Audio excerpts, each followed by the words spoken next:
Who is Allah? Jalla Jalaluh. Allah's not an idea you hold. He's the reality holding you. Before you think of God as something, pause.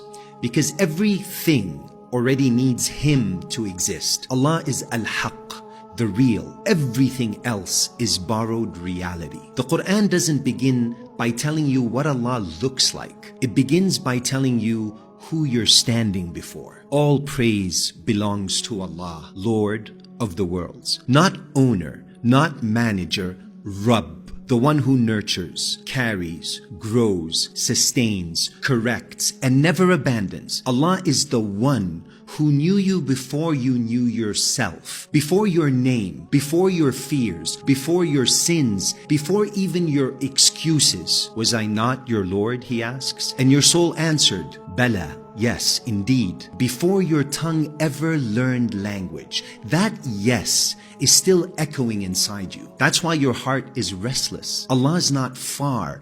Distance is a makhluk, a creature. He created it. We are closer to Him than His jugular vein. Closer than your thoughts. Closer than your memories. Closer than your voice narrating your life in your head. You don't move toward Allah by traveling. You move toward Him by seeing clearly. Perspicacity. Allah is the one who acts through causes, but is never trapped by them. You call it luck, you call it coincidence, you call it timing. Allah calls it permission. The fire didn't burn Ibrahim alayhi salam, not because fire forgot how to burn, but because fire only burns when Allah allows it to. So when something works in your life, it's not because the door was powerful. It's because the opener, Al-Fattah, was present. Allah is the light of the heavens and the earth. Allahu nuru samawati wal ard. Not a light, the light by which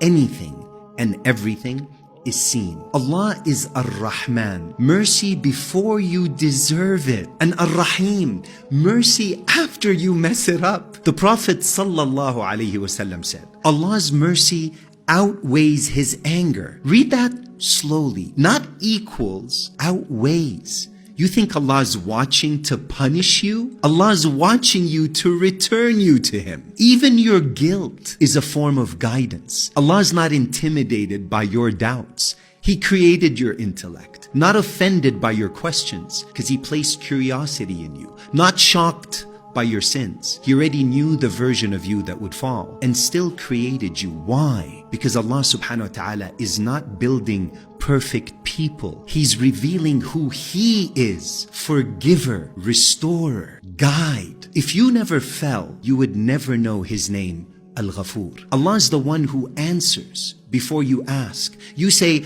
I made dua and it didn't happen. But what if it did? Just not in the form your ego requested. What if Allah answered by protecting you, or delaying you, or rerouting you, or breaking you so you could finally soften? The Prophet sallallahu alaihi wasallam said, amazing is the affair of the believer. Everything is good for him. Not because life is good, but because Allah is involved. Allah's not found in noise. He's found in surrender. When the masks fall, when the strategies collapse, when you finally say, I can't do this alone. That's not weakness. That's tawheed becoming real. And here's the part that hits home. Allah's not waiting for you at the finish line. He's the one walking you every step, even when you think you're lost, especially then. So who is Allah? Allah's the one you were never separate from, only distracted from. And the moment you stop mistaking the doors for the one who opens them, you don't find Allah, you remember Him. And when that happens, nothing, I mean nothing, looks the same again.